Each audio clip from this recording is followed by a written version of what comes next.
سورۃ الحجرات کی آیت نمبر 7۔ الحمدللہ وکفی وسلام علی عبادہ الذین اصطفی، خصوصاً علی سید الرسل وخاتم الانبیاء وعلی آلہ واصحابہ الاتقیاء۔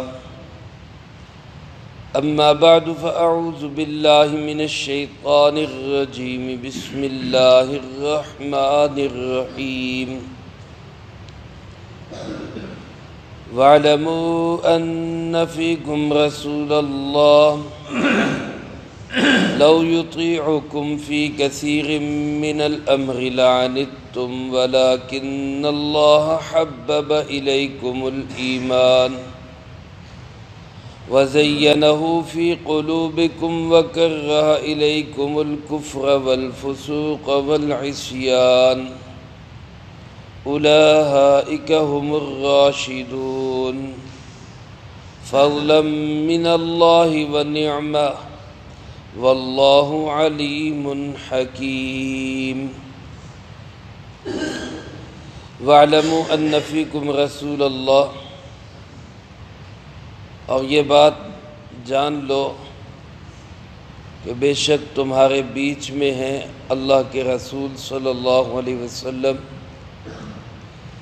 لو یطیعکم فی کثیر من الامر، اگر وہ تمہاری بات مانے بہت سارے معاملات میں، لعنتم، تو یقیناً تم مشقت میں پڑ جاؤ، ولیکن اللہ حبب الیکم الایمان، لیکن اللہ رب العالمین نے محبوب کر دیا تمہارے نزدیک ایمان کو، وزینہ فی قلوبکم، اور اس کو کھبا دیا تمہارے دلوں میں، وکرہ الیکم الکفر والفسوق والعصیان، اور ناپسند کر دیا تمہارے نزدیک کفر کو، گناہ کو اور نافرمانی کو، اولئک هم الراشدون، یہی لوگ ہدایت یافتہ ہے،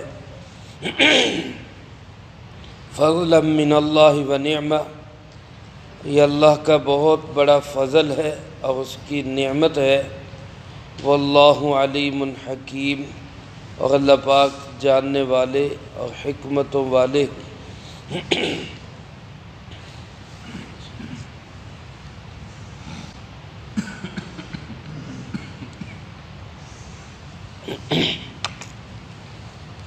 اس سے پہلی آیت مبارکہ میں اللہ رب العالمین نے شخصی اصلاح کا چوتھا اصول بیان فرماتے ہوئے یہ بات ارشاد فرمائی کہ کبھی کوئی شخص، کوئی فاسق و فاجر، کوئی شرارتی آدمی کوئی بات لے کے تمہارے پاس آئے، رد عمل دینے سے پہلے بات کی تحقیق کر لیا کرو کہ حقیقت حال ہے کیا۔ ایسا نہ ہو کہ تم فوری ایکشن دے دو اور بات کچھ بھی نہ ہو۔ چنانچہ اسی ضمن میں جو بعض روایات میں ایک واقعے کا تذکرہ، جس کا ذکر میں کل کے درس میں کر چکا ہوں، رسول اللہ صلی اللہ علیہ وسلم کے ایک صحابی ولید ابن عقبہ رضی اللہ تعالیٰ عنہ، جو مایہ ناز صحابی، بہت خدمات ہیں ان کی اسلام کے لیے، دین کے لیے، بہت علاقے انہوں نے فتح کیے، ان کے متعلق یہ بات روایات میں آتی ہے جو اگرچہ سنداً اس درجہ کی نہیں ہے کہ جس درجے کی اسناد قابل قبول ہوتی ہیں۔ بہرحال یہ بات آئی کہ انہوں نے آ کے اپنے ایک اجتہاد کے مطابق، اپنے گمان کے مطابق، قبیلہ بنو المصطلق کی طرف جہاں وہ زکوٰۃ وصول کرنے گئے تھے، آ کے کہہ دیا کہ جناب انہوں نے انکار کر دیا ہے، یا وہ مجھے مارنے کے لیے آ رہے تھے۔ رسول اللہ صلی اللہ علیہ وسلم کے اصحاب میں کچھ لوگوں نے فوری طور پہ مشورہ دیا کہ اس قبیلے کے خلاف ہمیں فوری ایکشن لینا چاہیے، اور زبردست ایکشن لینا چاہیے۔ اس قبیلے کو ہمیں سبق سکھانا چاہیے، لیکن رسول اللہ صلی اللہ علیہ وسلم نے ان کی بات ماننے کی بجائے حضرت خالد بن ولید رضی اللہ تعالیٰ عنہ کو بھیجا کہ جا کے تحقیق کر کے آؤ، حقیقت کیا۔ جب تحقیق کی گئی تو بات کچھ بھی نہیں تھی، وہ بالکل اسی طرح مسلمان تھے اور اسی طرح وہ زکوٰۃ اور نماز کے پابند تھے، اور زکوٰۃ وصول کر کے ادا کرنے کے لیے وہ تو خود تیار بیٹھے تھے۔ تو اللہ پاک نے ان آیت مبارکہ میں یہ بتایا کہ تمہارے بیچ رسول اللہ صلی اللہ علیہ وسلم موجود ہیں، آپ علیہ السلام تم سے زیادہ عقل مند ہے، تم سے زیادہ زیرک ہے، تم سے زیادہ دانا بینا معاملہ فہم ہے۔ اللہ رب العالمین نے ساری دنیا کے انسانوں کو جو عقل دی ہے وہ ایک حصہ ہے، اور اکیلے جناب محمد کریم صلی اللہ علیہ وسلم کو اللہ پاک نے جو عقل و سمجھ دی ہے وہ 99 حصے ہے۔ ساری دنیا کے انسانوں میں سب سے زیادہ ذہین اور سمجھدار انسان جناب محمد کریم صلی اللہ علیہ وسلم۔ تو دینی معاملات میں تو بات ماننی ہی آپ صلی اللہ علیہ وسلم کی ہے۔ کوئی دینی معاملہ آئے، نماز روزے کا، شریعت کا معاملہ آئے، اس میں تو بات ماننی ہی اللہ کے محبوب صلی اللہ علیہ وسلم کی، کوئی چارہ ہی نہیں ہے اس کے بغیر۔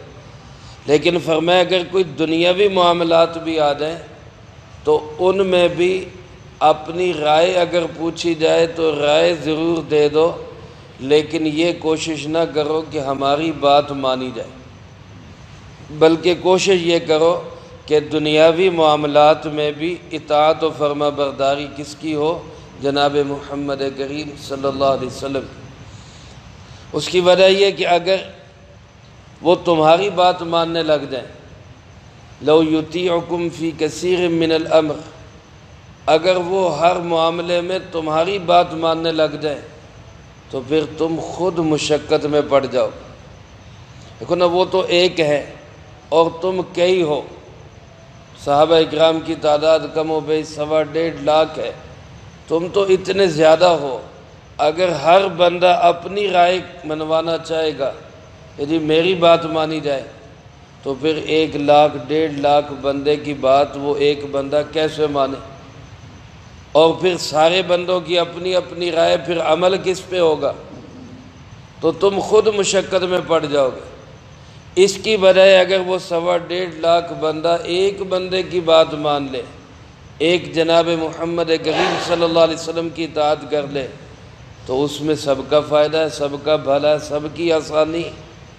اس لیے فرمایا لو یطیعکم فی کثیر من الامر، اگر وہ دنیا کے معاملات میں، بہت سارے معاملات میں تمہاری بات ماننے لگ جائیں تو پھر تم خود مشقت میں پڑ جاؤ۔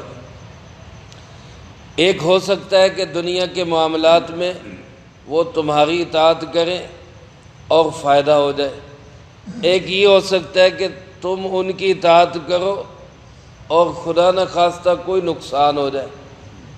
لیکن اگر تم نے ان کی اطاعت کی، فرما برداری کی، اول تو نقصان ہوگا کوئی نہیں، اللہ کے محبوب صلی اللہ علیہ وسلم کی بات مانو گے، نقصان کوئی نہیں ہوگا۔ لیکن بالفرض والمحال اگر کوئی دنیاوی نقصان ہو بھی جاتا ہے تو اس نقصان کے مقابلے میں اللہ اور اس کے رسول کی بات ماننا یہ کتنا بڑا فائدہ ہے۔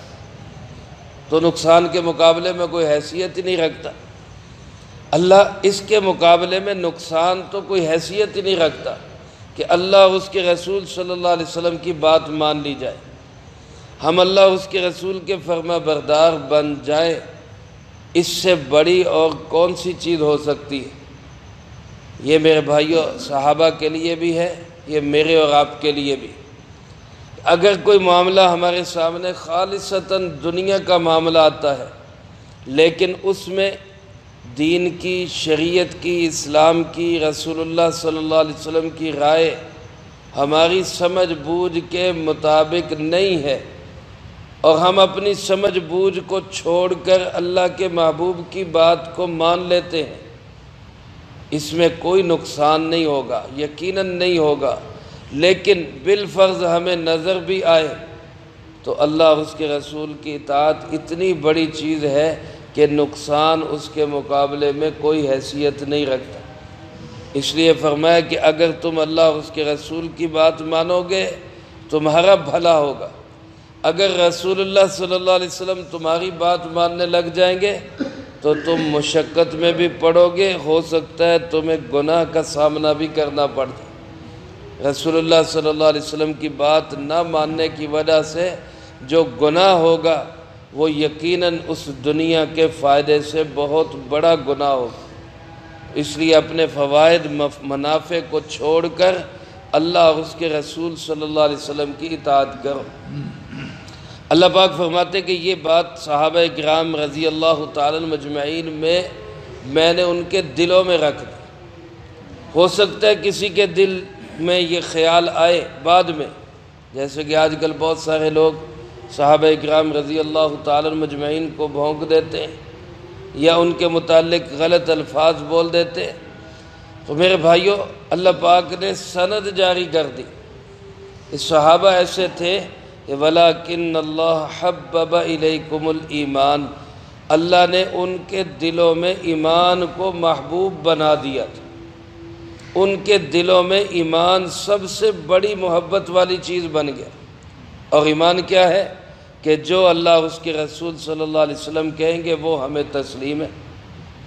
واقعہ آتا ہے نا کہ ایک صاحب کی شادی نہیں ہو رہی تھی، رسول اللہ صلی اللہ علیہ وسلم کے پاس حاضر خدمت ہوئے، عرض پیش کی، آپ نے اپنی کوئی نشانی دے کے بھیجا، فرمایا فلاں صحابی کے گھر جاؤ اور ان سے کہو کہ اپنی بچی کا نکاح مجھ سے کر دے۔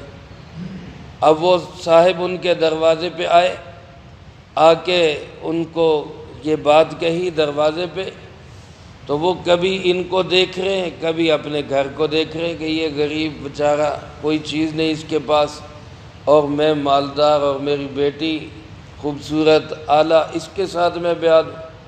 ابھی وہ اسی شش و پن میں ہے تو اندر آواز چونکہ چلی گئی، گھر چھوٹے ہوتے تھے، بچی کے کانوں میں بھی آواز پڑ گئی، تو بچی کا جواب اس سے پہلے آ گیا کہ ابا جان آپ آنے والے کو نہ دیکھیں، آپ بھیجنے والے کو دیکھیں، میں اس نکاح کے لیے تیار ہوں۔ یعنی خالصتاً دنیاوی معاملات میں بھی حضرات صحابہ کرام رضی اللہ تعالیٰ مجمعین نے اپنے جذبات کو، احساسات کو، اپنی رائے کو چھوڑ دیا اور جناب محمد کریم صلی اللہ علیہ وسلم کی اطاعت کی۔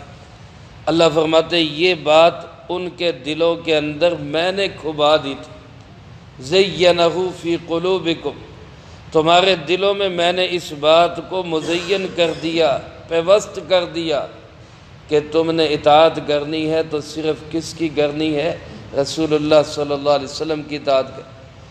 اب یہ صحابہ کے لیے کتنی بڑی سند ہے، ان کے ایمان کی گواہی اللہ دے رہے، اللہ کہہ رہے میں نے ان کے دلوں میں ایمان کو محبوب کر دیا، میں نے ان کے دلوں کے اندر ایمان کو پیوست کر دیا۔ اللہ صحابہ کے ایمان کی گواہی دے اور آج کوئی کالا اٹھ کے کہہ دے کہ جناب یہ تو بے ایمان ہو گئے تھے، تو وہ صحابہ پہ اعتراض کر رہا ہے یا اللہ پہ اعتراض کر رہا ہے؟ میرے محترم دوستو، ہمیں تمام صحابہ اکرام رضی اللہ تعالیٰ مجمعین کی عظمتوں کو دلوں میں بٹھانے کی ضرورت ہے۔ اللہ فرماتے میں نے ان کے دل ایسے بنا دیے کہ ایمان ان کو پسند، اطاعت ان کو پسند، رسول اللہ صلی اللہ علیہ وسلم کی بات ماننا ان کے دلوں میں کھب گیا، اور دوسری طرف کرہ الیکم الکفر والفسوق والعصیان، میں نے دلوں میں انتہائی ناپسندیدگی ڈال دی، ان کے دل ایسے بنا دیے کہ کفر ان کو اچھا نہیں لگتا، گناہ ان کو اچھا نہیں لگتا، نافرمانی ان کو اچھی نہیں لگتی۔ اللہ کرے اللہ ہمیں بھی، ہمارے دلوں کو بھی ایسا بنا دے۔ جیسے آج کسی انسان کو جراثیم دیکھ کر اس سے گھن آتی ہے اور وہ نفرت کرتا ہے، اس کے لیے وہ ماسک لگاتا ہے، وہ ہاتھ دھوتا ہے کہ مجھے کوئی بیماری نہ لگ جائے، اور وہ ایسی گندی چیزوں سے اپنے آپ کو بچاتا ہے۔ صحابہ اکرام رضی اللہ تعالی مجمعین کو اسی طرح گناہ گندے نظر آتے تھے، نافرمانیاں، حکم و دولیاں، ان کو ایسے لگتا تھا جیسے یہ کوئی بڑی ہلاک کر دینے والی چیزیں، اس لیے وہ ان سے بہت دور بھاگا کرتے تھے۔ آج ہمیں تو اس کا احساس نہیں ہوتا۔ آپ صلی اللہ علیہ وسلم نے ارشاد فرمایا جس کا مفہوم یوں ہے کہ مومن آدمی سے غلطی ہو جائے، گناہ ہو جائے، تو اس کو یوں محسوس ہوتا ہے کہ ایک پہاڑ میرے سر پہ مسلط ہے، اور اگر میں نے توبہ نہ کی تو یہ پہاڑ مجھے کچل دے گا۔ اور فرمایا منافق آدمی سے غلطی ہو جائے تو اس کو یوں لگتا ہے جیسے کان پہ مکھی بیٹھی تھی، اڑا دی، اس کو پرواہ کوئی نہیں ہوتی۔ تو غلطیاں ہو جانا بڑی بات نہیں ہے، انسان اپنے گناہوں کی وجہ سے جہنم میں نہیں جائے گا، بلکہ گناہوں پہ شرمندگی نہ ہونے کی وجہ سے جائے گا۔ اگر کوئی انسان گناہ کر بیٹھتا ہے پھر شرمندہ ہو جاتا ہے، نادم ہو جاتا ہے، توبہ کر لیتا ہے، اس کا گناہ گناہ نہیں رہتا۔ اللہ کے محبوب صلی اللہ علیہ وسلم نے ارشاد فرمایا التائب من الذنب کمن لا ذنب لہ، گناہ سے توبہ کرنے والا ایسا ہی ہے جیسے اس نے گناہ کیا ہی نہیں۔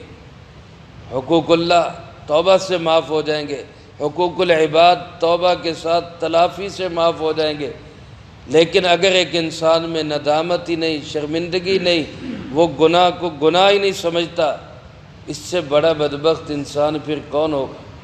صحابہ اکرام رضی اللہ تعالی مجمعین کی طبیعت ایسی بن گئی تھی کہ ان کو گناہ سے گھن آتی تھی، ان کو نافرمانی گندی لگتی تھی، ان کو اللہ اور اس کے رسول صلی اللہ علیہ وسلم کی بات نہ ماننے سے نفرت تھی۔ یہ کیسے ہو جائے کہ ہم اللہ اور اس کے رسول کی بات نہ مانیں؟ اور یہ ساری صفات ان کے دلوں میں کس نے رکھی؟ اللہ رب العالمین۔ اور پھر اللہ نے ان کو سند دی اولئک هم الراشدون، یہ ہے ہدایت یافتہ لوگ، یہ ہے ہدایت یافتہ لوگ۔ صحابہ کی کتنی بڑی منقبت، کتنی بڑی عزت اور احترام، جن کو اللہ فرما رہے ہیں کہ یہ ہیں ہدایت والے لوگ۔ اس لیے صحابہ اکرام رضی اللہ تعالی مجمعین سارے کے سارے ہدایت یافتہ۔ اصحابی کالنجوم، اللہ کے محبوب صلی اللہ علیہ وسلم نے فرمایا میرے صحابہ ستاروں کی مانند ہیں، بِأَيِّهِمُ اقْتَدَيْتُمْ اهْتَدَيْتُمْ، جس کے پیچھے چلو گے راہ پا جاؤ گے، جس کی اقتداء کرو گے جنت کا راستہ ملے گا۔ ہر صحابی اللہ کے نبی صلی اللہ علیہ وسلم کا، ہر صحابی ہدایت یافتہ ہے، ہر صحابی جنتی ہے۔ اس لیے اللہ رب العالمین نے صحابہ کی یہ عظمت اور شان بھی یہاں بیان فرما دی، اور ہمیں بھی یہ بات سمجھا دی کہ اپنے دنیاوی معاملات میں بھی اطاعت و فرما برداری کرو تو کس کی کرو؟ رسول اللہ صلی اللہ علیہ وسلم۔ اور فرمایا فضلا من اللہ و نعمہ، یہ اللہ کا بہت بڑا فضل اور اس کی نعمت ہے، اس کا احسان ہے۔ علماء نے لکھا ہے کہ اپنے خالص دنیاوی معاملات میں بھی ورثائے انبیاء علماء سے ہمیں مشورہ لینا چاہیے۔ گو کہ ہم یہ سمجھتے ہیں کہ یہ ان کو دنیا داری کا کیا پتہ، ان کو کاروبار کا کیا پتہ، ان کو جو ہے اونچ نیچ کا کیا پتہ، معاشرے میں کیا ہو رہا ہے کیا نہیں۔ لیکن پھر بھی جو ایک عالم اور ایک جاننے والے کی سمجھ ہے اس کا مقابلہ دوسرا آدمی نہیں کر سکتا۔ اس لیے اپنے خالص دنیاوی معاملات میں بھی علماء سے رائے لے کر پھر اس کے مطابق عمل کرنا چاہیے، اس میں بے شمار برکتیں اور خیریں ہوگی۔ اسی کو فرمایا یہ اللہ کا بہت بڑا فضل اور اس کی بہت بڑی نعمت ہے۔ واللہ علیم حکیم، اور اللہ جاننے والے بھی ہیں، حکمتوں والے بھی، اسی کو پتہ ہے کہ میں نے کس کس معاملے میں کیا کیا کرنا۔ تو لہذا جو اللہ اس کے رسول کی بات کو مان کے چلے گا وہ دنیاوی اعتبار سے بھی فائدے میں رہے گا، اگر خدا نخواستہ کوئی معمولی نقصان بھی ہوگا تو دین اور شریعت کی اطاعت و فرما برداری کا اجر اس سے کہیں بڑھ کر۔ اللہ ہمیں بھی ایسا ایمان اور ایسا یقین نصیب فرمائے، ہمارے دلوں میں اللہ ایمان کو کھبا دے، نافرمانی گناہ کو اللہ ہمارے نزدیک ناپسندیدہ کر دے، اور جو کہا سنا اس کو زندگی میں لا کے دوسروں تک پہنچانے کی توفیق عطا فرمائے۔ اللہم انت السلام ومنک السلام، تبارکت ربنا وتعالیت یا ذا الجلال والاکرام۔ اللہم اعنا علی ذکرک وشکرک وحسن عبادتک، اللہم احسن عاقبتنا فی الامور کلها واجرنا من خزی الدنیا وعذاب الآخرہ۔ اللہم واقیتا کواقیت الولید، اللہم استر عوراتنا وآمن رواتنا، اللہم انا نجعلک فی نحورہم ونعوذ بک من شرورہم، اللہم اکفنا بحلالک عن حرامک واغننا بفضلک عمن سواک، اللہم اکفنا کل مہم من حیث شئت ومن این شئت، رب اغفر وارحم وانت خیر الراحمین۔